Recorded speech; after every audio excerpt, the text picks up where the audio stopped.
Welcome to a special edition of Pathetic, the podcast, where tonight we are just 2 days away from the 2026 NFL draft, a draft that I think is either going to save our franchise or we're never, ever, ever going to be relevant again. And for this special episode, we have a special guest.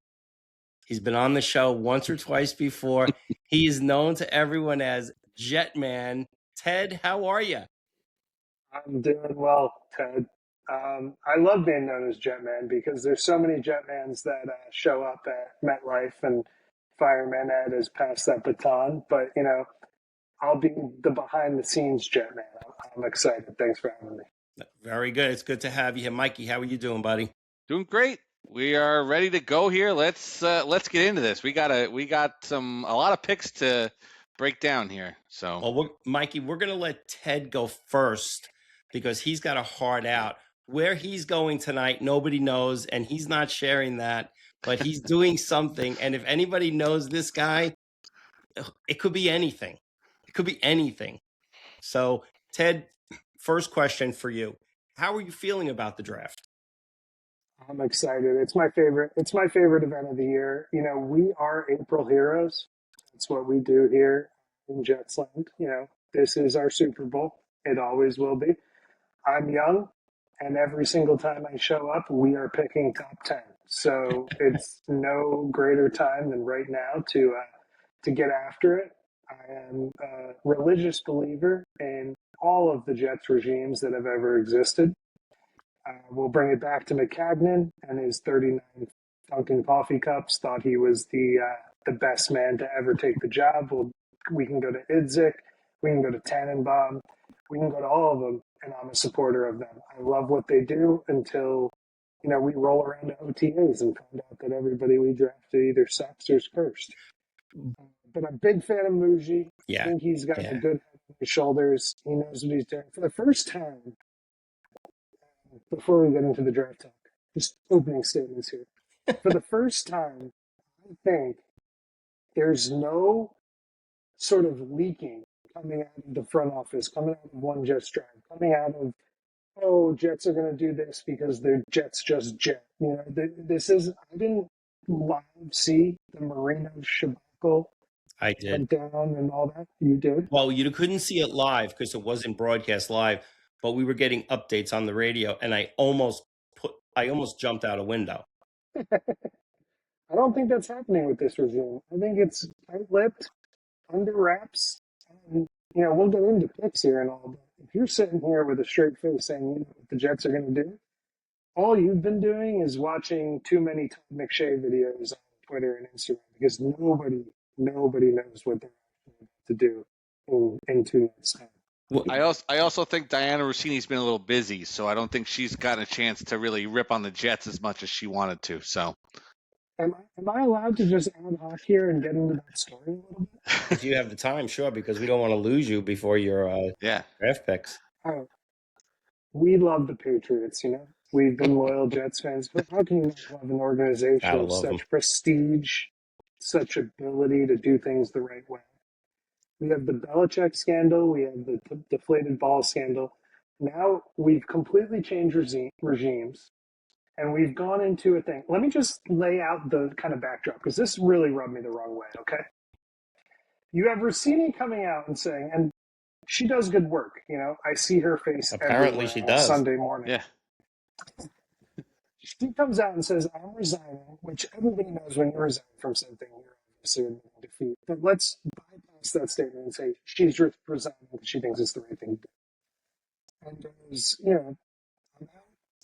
I don't want to give this story oxygen or any breath. And 2 days later, 3 days later, whatever it is, you have your counterpart in this alleged allegation come out and sit there like a defeated man that was just caught on live screen at a Coldplay concert saying, I'm up to this, I talked to my players. Like that was a man that was completely defeated and completely admitted to openly having sexual, quote unquote, lead your man to where it would believe relationships with somebody that is an NFL reporter. So I just love to see the Patriots get it sometimes because they deserve it. They've had way too much fun, way too much luck. They're like the Packers, but on steroids. You know, the Packers have had quarterback after quarterback after quarterback, competitive season after competitive season. The Mm-hmm. Patriots have somehow done that a little bit better. And to see them struggle as a Jets fan leading up to this wonderful night we have on Thursday is just so amazing to me. I loved every second of it, and I'm 100%. not ashamed to admit it. Listen, Mike and I have talked about that ad nauseum, and we both love it. Okay, so let's get to the draft. Okay, I'm ready. so the number 2 and the number 16, and then of course the 2 we have in the second round. As you said, nobody really knows what they're going to pick. Are they going to pick Bailey? Are they going to pick Reese? Is there going to be a wild card and no one knows? And you all of a sudden you see Cornell Tate in the 2 spot. Is there a guy they can draft in this 2 spot that's going to really make you angry? Oh, yeah. There's a guy they can draft in every spot. Well, I mean, angry. And it's usually the guy they pick. Did you, if we're being honest. If they picked a Cornell Tate, would you be angry? 2, yes. Okay. I don't think they're going to do that, but I have seen some crazy reports that that could be the guy. What do you think they're doing it to? And I'm writing these down because just to see how accurate we are. Yeah, go ahead. So 2 things. Tate, I love Tate. Mm-hmm. I think Tate's a good receiver. I don't think Tate's as. I think Tate and Mendoza are taking advantage of a draft. I think Tyson's the best receiver in the draft. There's insane injury concerns. Yeah. And that has to be the case with anybody with injury concerns. It's if you're picking in the top 10 the way the Jets do every single year, and you have the ability to kind of maximize that, trade some of these guys that never won anything to get 2 top 20 picks, you need to hit at least 50%. So they have 5 picks in the first round in the next 2 years. You need to hit on 3 of them. You need to hit on 2 of them at least to be successful. An organization of this track record, this history of being complete, you have to hit on these picks. So I think Tate 2 is a bad pick. I think Tate at 5 is a good pick. Does that kind of shake out? I mean, what do you value? Like they have all these numbers.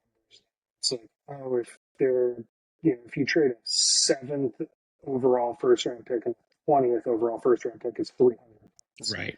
And if you get the 4th pick, it's 310 points. And whatever person that went to MIT and was way smarter than me configured that, fine. But what is the positional value? Who's the best player in the draft? I'm a Notre fan. Jeremiah Love is the best player in this draft. No question. Jeremiah Love is better than Saquon Barkley was as a running back. He's put more on tape. He's played in bigger games. He's shown more grit. He's shown more tenacity. He's a 3-down back. He can block. He can catch. And if you give him space, nobody's catching him. I don't care if you're that guy from the Bengals that was picked 7th overall for running a 4.2 140 or 4.0 140 and then never played a snap in the NFL or played like 10 snaps and never had a catch. So speed kills, and he can do all of it, and he's the best player in the draft. And if Breece Hall was traded to Kansas City like he should have been because he is completely overrated and does not have any impact on whether this New York Jets football team wins competitive football games for the next 3 years, this is let's hand in the card, and I can't wait to see Jeremiah Love be a New York Jet at number 2. Oof. Time again. But that didn't happen. Right. So, leads me to the next point. Aaron Glenn, and here's the biggest Jets debate that I can't get enough of. Everybody has gone from Reese being a surefire 2nd overall pick, and I don't think Reese is a number 2 overall pick guy. I think it's the draft is just leading. Everybody has said Reese is the number 2 overall pick in this draft. If the Jets weren't picking there, it would still be Reese. If anybody's picking there, it would still be Reese. Now, the problem with the Jets is they don't have the developmental time because Glenn is, if he's 0-6 after week 6, he's probably fired, or then they just keep him through the end of the year to fire. So I think it comes down to this. Do you believe in the stock that Aaron Glenn has any impact on what is going to be done on Thursday night to save his job? Or do you think Muji has the keys and he's going to make the pick based on what he thinks is best? And I've seen people go both ways. Some saying Glenn's going to have the ability to impact that. Because if that's the case, then Bailey is going to do it. You're going to get somebody who can be impactful right away as a position and plays 60, 70% of snaps.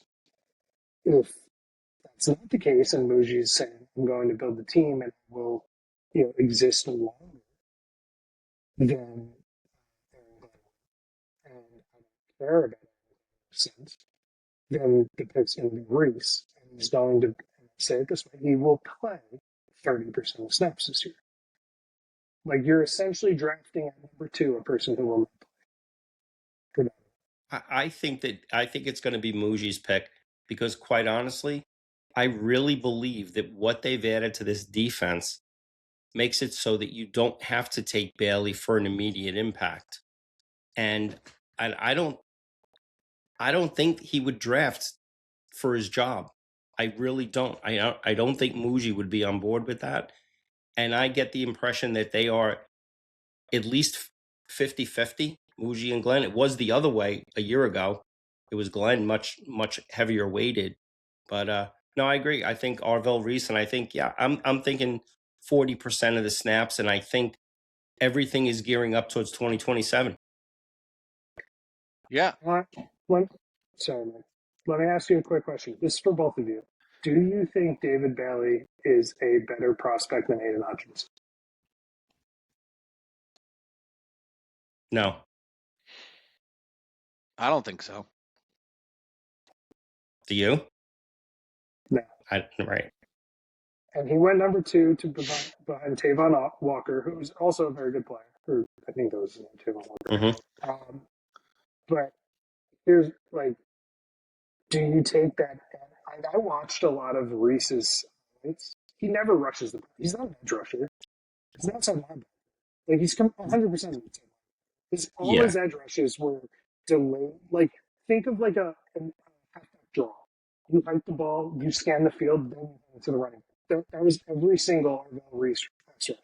It was ball gets snapped, he drops back in fake coverage, rushes the pass. That's not an edge rush. That will die in the NFL. It'll get destroyed. But I don't think they're going to play. They're definitely not going to play him that way in the NFL. And I think that by looking at him, by enough people looking at him, they realize he could be that outside rusher.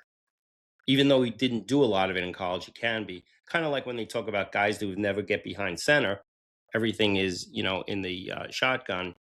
And then they realize, well, he hasn't done that, but he could do that in the pros. And then they do that in the pros. But I just don't know at the 2, if you're not going to take Arvell Reese or you're not going to take Bailey, to me, the only other choice is Styles. And I don't think Styles is good at the 2. If you were picking 4 or 5, I think it's a great choice. But so now it comes down to this. Are you taking him at 2? I'm taking Bailey. You're taking Bailey, okay. Everything I just said, I'm taking Bailey. But are you taking Bailey because of Aaron Glenn trying to save his job, or do you think he's the better pick?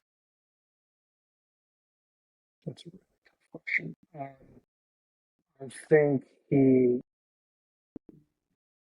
just think you have a lower floor at the end of the day. Okay, I got it. You can't afford to mess these picks up. I think the New York pressure, the New York media, if Arvell Reese is picked at 2 and plays 40% of snaps and has 35 tackles and 1 sack, and maybe pops on a couple tackles for loss, you're not selling. You're not selling it to the fan base. There's no the biggest, hardest part of this job with the Jets currently is there's no room for, and there's no room for immediate satisfaction. True. You need to do everything you do well, or it's just going to be on to the next guy to try to do that. And until somebody can do that successfully to turn the perception of this organization around, you're in a screwed position. I think there's a better chance they trade 2 than make a pick. Okay, I like that. Now, if everything stays the same, in your perfect world, at 16. Who do you want to see them get a wide receiver? They need to get a wide receiver. They need to. Absolutely. And obviously the Tyson's not going to be there. You're going to have probably your choice of either Malachi Lemon or Cooper from Indiana. I like Lemon more than Cooper, but I do like Cooper. I think Cooper's better. Yeah. I don't think Cooper's a better football player. I think Cooper's going to. So what is your pick at 16? Is it Cooper? If they stay at 2 and 16, I think the picks are Bailey at 2. Mm-hmm. And I think it is going to be Cooper or Boston at 16. Okay. And I think Boston would get a lot of why are they doing this type reaction. I like him. But I think Garrett Wilson is essentially like a hybrid slot receiver. Like he's a little body. He has a deep threat capabilities. But that's where Garrett Wilson lives. Garrett Wilson lives on like 15-yard slot routes and finds a soft spot. Mm-hmm. Like he's not a one receiver. He's a one in terms of talent. He's not a one in terms of whatever. Like Brandon Mitchell and Garrett Wilson both played number one wide receiver for the Jets and completely different players. Right. I think Boston gives them that like stretch the field, high target, outside shoulder throw type situation. I don't think they want a guy like Lemon who could play a little bit of the slot, but is essentially like a little bit more, maybe not more athletic, but more like Andy, Garrett Wilson. They don't need another Garrett Wilson. I think it would have been Chris Brown if he didn't tear his ACL. The guy out of Louisville. It still might be, but not at 16. Right. It might be at 33. Yeah. But I think it would have been Chris. Like I get the vibe that they want like a big type receiver. Mm-hmm. Can play the outside. Garrett Wilson can play the slot if you need to. You got to have Mitchell on the other side. That's shown to be somewhat serviceable, I guess, is the best way to describe him. You've only got about another minute, so I'm going to ask you this question. Do you want them to pick a quarterback somewhere? And if so, who and where? If they take a quarterback in the top 44 picks, you'll never see me in this podcast again. You could put this podcast on skip. Quarterback is 2027. The media has made it that way. The Jets should make it that way. There's no point. Ride with Geno Smith. If he gets you to a playoff berth at 10 and 7, he gets you a playoff berth. If he gets you the first overall pick, either option is preferable. I don't think they should take a quarterback at all. Anywhere, none of them. But they're going to. They're going to take or the NDSU guy. That's who I love. That kid. Like in the 5th round. The nice thing about him is like he has played in some sort of like fullback packages, like where if you can't play football in the NFL like the Jets have proven not to do for 10 years, why not just start doing some like Riley Leonard Notre Dame stuff? Yeah. Where you just bring in a guy where everybody knows he's going to run the ball in short yardage, and then he does it, and you still get the first down, or he does a little pop. Like, I think the Jets need to get creative because Geno Smith's a hard. Like, if you've ever watched Geno Smith, even when he's become good at the Seahawks, like he's a terrible. No, he's not a moving. He's not a mobile quarterback. You think he is, but he's not. Yeah. He can run. He throws a nice ball. Like he'll be somewhat competitive, but like he's a terrible. So if you want any sort of short, the guy from NDSU. All right, Ted. We want to have you on after the draft.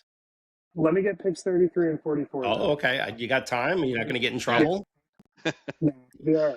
All right. I want to see if my predictions come through. Okay. Sure. All right. 33.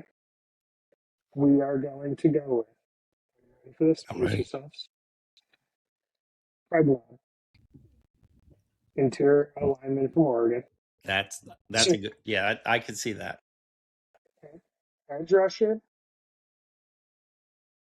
Wide receiver. Interior line. I do think they're going to trade up, but we're doing no trades for the no trades. 44. I think it's going to be a safety Okay. or one of the corners. So CC, or how you pronounce his name, from South Carolina, CISSE, Yeah. Yep. corner at 44, Colton Hood. or the Toledo safety, Okay. McNeil, Warren. Those are my picks. Lock them in. Let me know how you do. I've got them written, and we'll see you after the draft. Ladies and gentlemen, Jetman. It was a pleasure. Thanks, Ted. Thanks, guys. We'll talk to you Take That care. was fun. soon.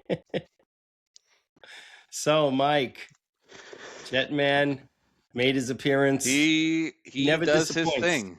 He never does his thing. disappoints. I was just letting him cook. I was just sitting back and just Exactly. enjoying Jetman for doing what Jetman does. If he didn't have to leave it at this time, he would be on here till midnight.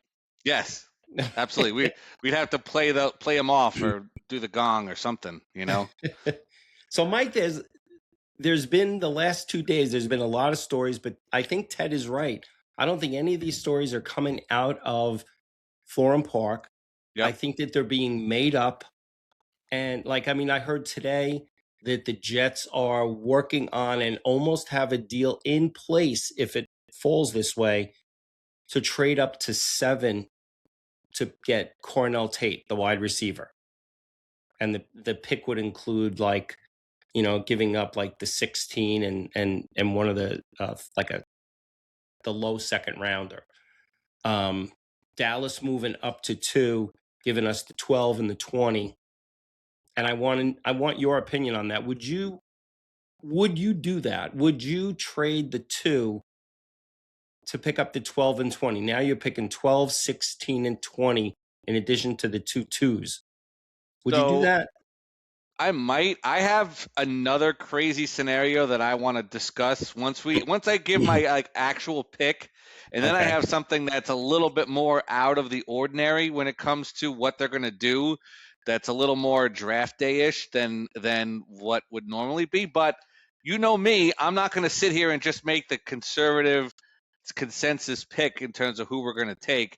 That is I'm going to true. have some fun with this. So, but I could see that. I mean, I think unless you love one of the edge rushers, and whoever that one's going to be, Bailey or Reese, if you don't love one of them, there's no reason why you can't back up a little bit and get some more draft picks for next year. When really, if you have the year you want to have this year and you show improvement, and Glenn is back and Muji's back, and they kind of keep everything status quo, and they're going to bring in a quarterback, then you want as many picks as possible next year for that to show up, because you want that team to have a window of 3 or 4 years where you are ready to roll, assuming you pick the right quarterback. So almost like you might tell Dallas, listen, you can come up to the 2. We'll take your 12, but we want your other number 1 for next year, so we have 4 1s next year.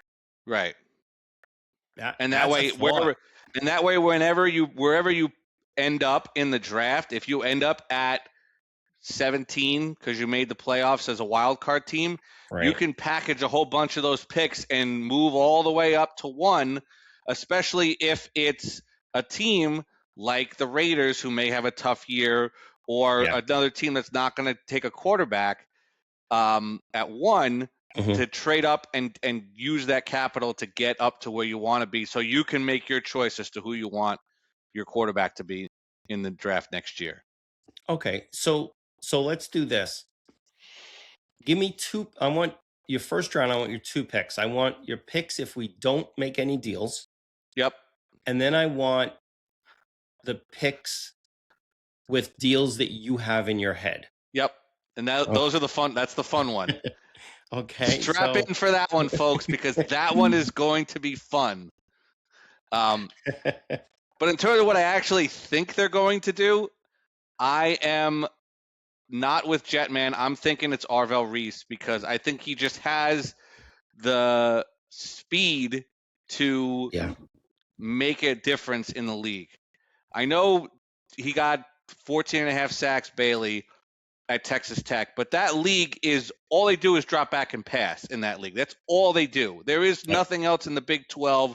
Everyone's in the shotgun 99% of the time. They're spread out. They're doing all that. There's a lot more opportunities for sacks versus the Big 10 when you're playing Iowa and you're playing Nebraska and you're playing all these teams that are running the ball all the time. There's really no opportunity for sacks. So you really didn't get to see him do what he wants to do in a lot of the games this year. So I think the intangibles are what you want because you're going to let this defense do its thing, and you want someone who's going to get after the quarterback as much as possible when it comes to what you want to do going forward. And again, remember, they did a lot of work in the offseason on that defense. Yep. With guys that can get to the quarterback. The guy they got from Green Bay, which I can't pronounce his name and I can't remember it, he gets to the quarterback. Yep. You know, you've got Will McDonald back. And I think, I agree with you. I think Arvell Reese has such a level of athleticism that I think he's going to make a huge difference on that defense. You know, I really think so. I agree with you on that. And what if they keep the 16? What do you when you figure what happens around them? If you take the 16, I think you might even take a second edge rusher. I know you need a wide receiver, but I don't love any of these wide receivers in this draft. I don't think it's a very deep wide receiver draft other than the first couple. Mm-hmm. So if those guys already go, I'm going to take the best guy available, and that could be the guy from Miami, the other edge rusher. If he's there, that's true. I think if you want as many of those guys who can get after the quarterback without blitzing as possible. So I think unless things kind of shake out differently and some of the top wide receivers are still there, like Lemon, I don't think he's going to be there, or Tyson. I don't think either of those guys are going to be there at that point, or Tate or anybody else. I think it drops off pretty quick with wide receivers. So I think you take the edge rusher there or an offensive lineman, you know, one of those two. So yeah, if it was me, I would go Reese like you did. And with the 16, if the wide receiver is not the guy you really want, you can go with that offensive tackle from Georgia, Monroe Freeling. You can go with the kid from Clemson, Blake Miller. And then worry about your wide receiver, you know, in the second round, third round. Look at some of the big wide receivers in the NFL. They were guys who were third, fourth, or fifth round picks. You might even you get crazy and take the tight end from Oregon in that spot. That's an option. That's interesting option as well. If you really, if you don't love that, but if you want to take the best tight end that's out there that you should have taken 2 years ago with what's his name on the Raiders that they could have taken. Brock Bowers. If they could have taken him, that would have been something. But now let me ask you this. I'll ask you the same before we get your trade thing. I'll ask you the same question I asked Ted. Are you picking a quarterback? If so, where and who? So I'm probably taking one. I'm going to trade up at the end of the second round and take, you know, whatever quarterbacks are left at that point. I am thinking there are going to be some teams that are going to get a little crazy and move up to try to take some of these quarterbacks way ahead of where they want to be. And if that's the case, we're going to stand pat of where we are.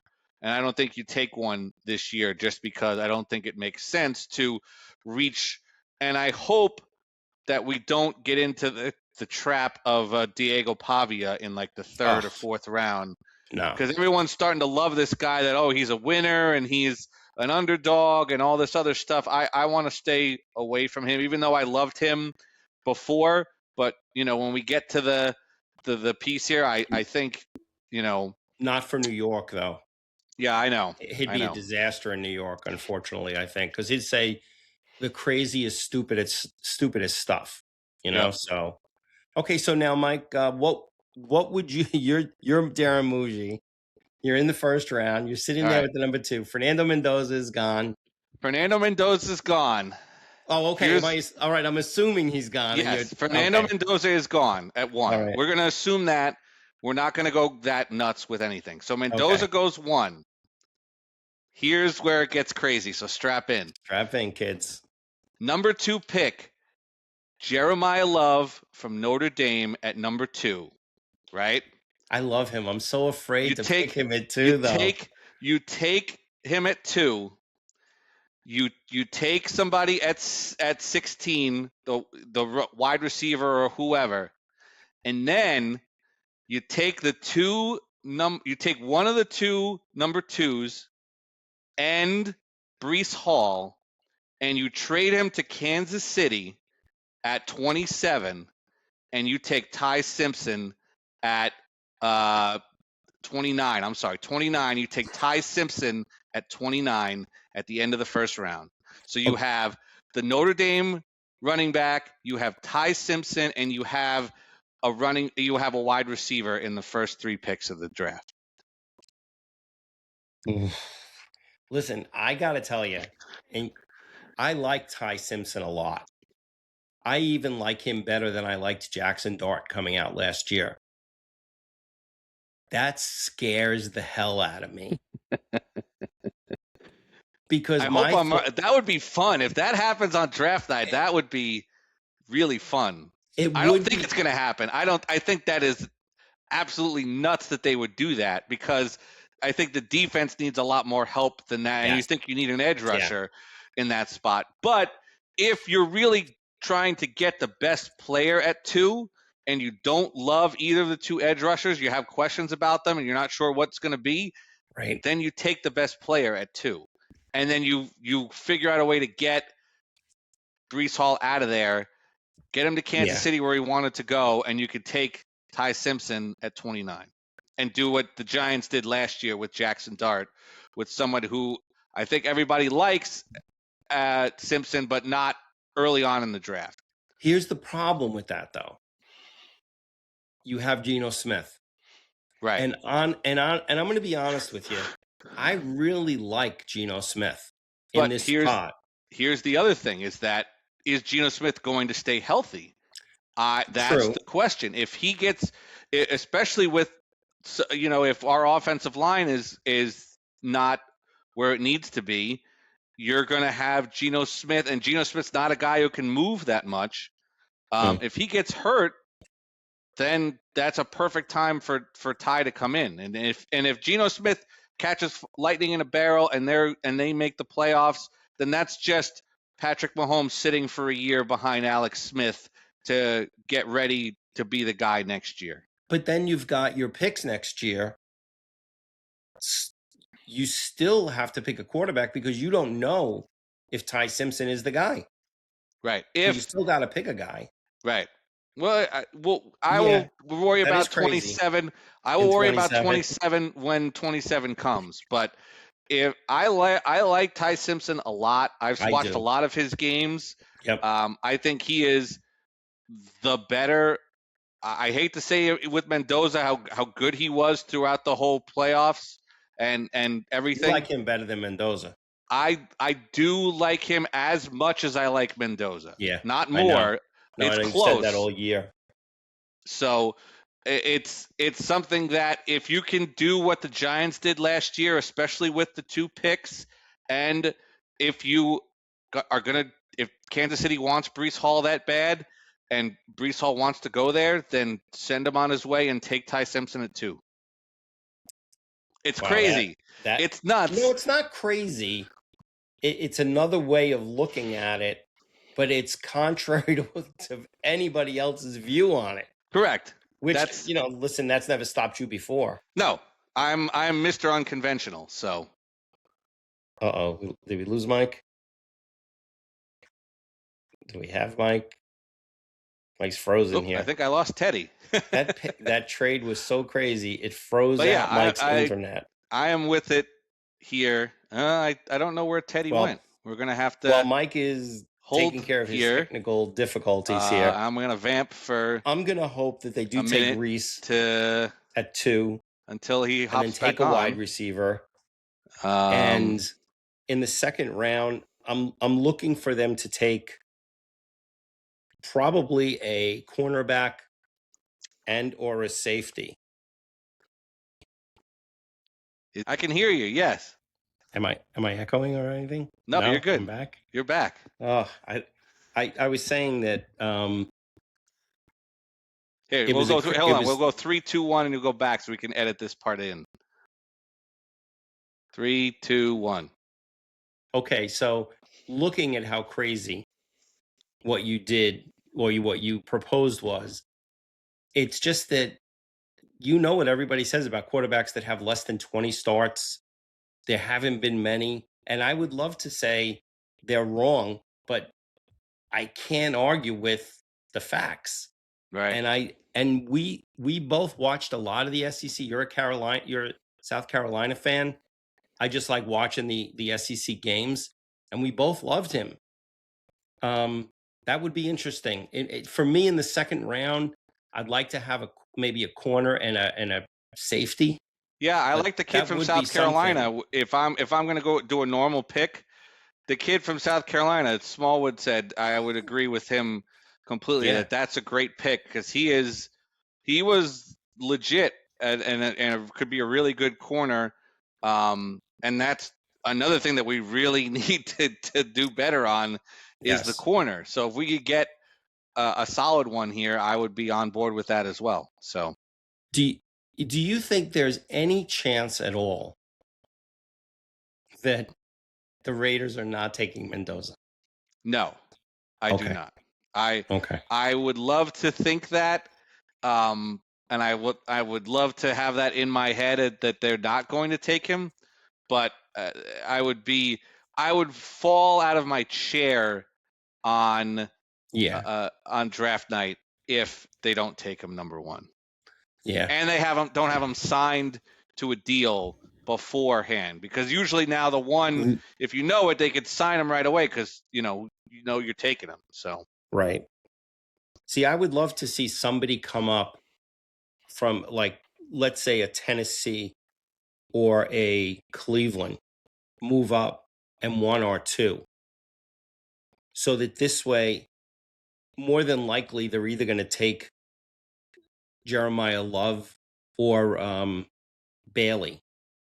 right. But if they don't take Jeremiah Love and we're sitting there at 4 and we can take him, I think Jeremiah Love in the 4 spot would be amazing. Yep. But I really do think that they really should heavily concentrate on defense this year, because with all those picks next year, you can go as offensive as you want. And the amount of quarterbacks that are coming out next year that are actually going to be legit actual quarterbacks. So when you say that, I looked at that the other day. When you look at who those quarterbacks are, first of all, you're going to have Dante Moore from Yep. Oregon, Arch Manning, Yep. Maleva from USC. Yep. Sellers from South Carolina. I love Sellers, and I think he's going to have a big year. Sellers from South Carolina. Sorsby, the kid who moved from like Cincinnati, and everybody's talking about how legit he is. And then I think there's who's the other kid that didn't come out? Oh, Mastatir from Oklahoma. So you're going to have a lot of choices there. And you know somebody's going to pop up that we're not even talking about. Right. You're going to have some kid come in. CJ Carr from Notre Dame. Yeah. It could be a guy like him. Yep. So, well, yeah, that's it. I think it's going to be a very interesting Thursday night. And you don't want to put too much of, like everybody says, this is the most important election of our lifetime. This is the most important game we've ever seen. But this really is a very big draft as a Jet fan, because last year Muji showed us maybe he's the guy. If he could take this next step, we really will have something that I don't really think we've had truly for a long time. And that's real hope. Yep. We had hope, and we hoped in false idols. Well, that's usually us anyway. We're very much the false idol people. So you know what's amazing to me? We're talking about the draft. Do you know Aaron Rodgers? They said he has no intention of making his decision before the draft. What a selfish ass he is. Seriously. Yep. See, if I'm finished with Pittsburgh, him. I'm done with him. yeah. He can do whatever he wants to do and take whatever drugs he wants to take, and let me ask you this: his non-existent wife is there, whatever. So he ordered her from Temu. I don't know. Let's say you're Pittsburgh and you're in the first round, and Ty Simpson is there for you. Are you taking him? I am hesitant with Pittsburgh because they really are someone, unless they love him. Right. I mean, I don't think you take him here. I think Pittsburgh is in kind of remember Mike McCarthy is their new coach, so he's an offensive guy. Yeah, I know, but I still don't know if McCarthy's going to pick. McCarthy's going to know whether or not he's going to be a good quarterback or not. So if Pittsburgh does take him, then I think McCarthy's going to do his thing with him. But I think Mike McCarthy is doing exactly what the Jets are going to do, and they're going to say, we have all these ridiculously good quarterbacks coming out next year, and I don't want to handicap myself from trying to pick someone this year for someone just because I want to take a quarterback right now and have a good first year and continue their, non-losing season streak that they've had for all these years. Yeah, that makes a lot of sense. Well, Mike, the only thing left for us is to wait now and see what happens on Thursday night. It is going to be a fun Thursday night. We have the draft. We have Knicks Hawks game 3. We have Yankees Red Sox that night. We have Mets and the Twins. I heard they invited back the Haktua girl. I would hope so. You got to do something. Jeez Louise. You might bring Diana Rossini and her back on the same podcast, on the same field to throw the pitch out. So that would be the move. That would be the move if you're them. That would be what I would do. All right, Mike. Let's get together when the draft starts. Let's get on the phones. Yeah. We'll loop in Jeff and we'll be all set to go. And let's do a wrap up show. Maybe Sunday or Monday night. Wrapping up everything the Jets and the Giants did. Yeah, I think we definitely want to make sure we let it settle, because I think the initial reaction sometimes always, we love this guy, he's going to be great, we got to make sure it's this, that. You got to let it settle for a little bit and see kind of where everything falls before you make that snap judgment of we love this guy, this is Ken O'Brien all over again. We don't want to do that. So and you know the story when I said to Jetman, like a true Jet fan, 5 minutes after they took Ken O'Brien, and I was in shock. I turned to my cousin. I said, "This kid's going to be good. This kid is the goods." What an idiot I am. He's got a sick number of Super Bowl wins as Dan Marino, though. So that is true. You can say that. So I can't. That could be my fallback. All right, buddy. You have a great night. Thank you. This was fun. We'll enjoy the draft in 2 nights, and as always, let's go Jets. Yeah, Jets. Let's go. Jets.